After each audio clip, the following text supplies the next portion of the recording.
madaxweynaha dowladda Puntland Cabdiweli Maxamed Cali Gaas ayaa maanta Ciidul Fitriga boqolaadada garoonka kubadda cagta ee magaalada Garowe kula tukaday dadka ayaa laga dheehan karayay wajiyadooda farxad aad u weyn waxaana dadka si wada jir ah loogu baaqay inay iscafis la yimaadaan tukashada salaada ciida ayaa waxaa khudbado u badan alla ka cabsi adkeynta nabadgelyada iyo iscafis laga soo jeediyo goobta halka culimada ummadda ay ugu baaqayeen alla ka cabsi rasmi ah in la yimaado ahmiyada ka dhalan karta duqa degmada Garowe Xasan Maxamed Ciise Goodir Islaan Ciise iyo wasiirka arrimaha gudaha iyo dib u heshiisiinta dowladda federaalka Soomaaliya Cabdi Faarax Juxa ay ku dheeraadeen hambaliyada ciida amniga iyo dib u heshiisiinta doorkeeda oo la ilaaliyo halka madaxweynaha Puntland Cabdiweli Maxamed Cali Gaas hambaliyo kadib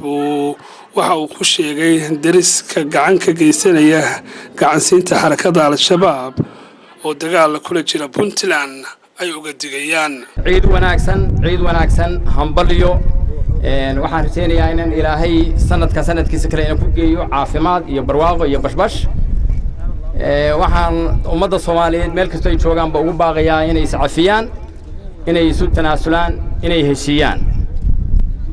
waxaan kaloo ugu baaqayaa in la ilaaliyo amniga iyo wadajirka waan idin hambalyeeynaa ciid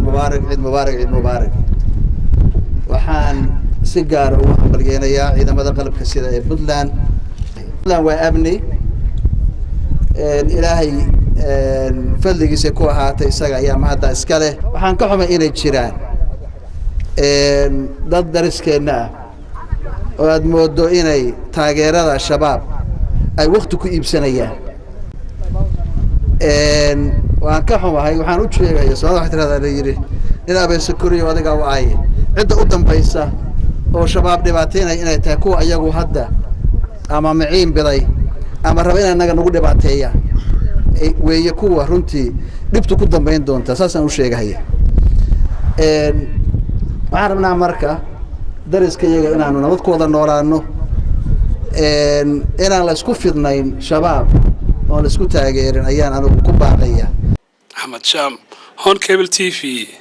Garowe.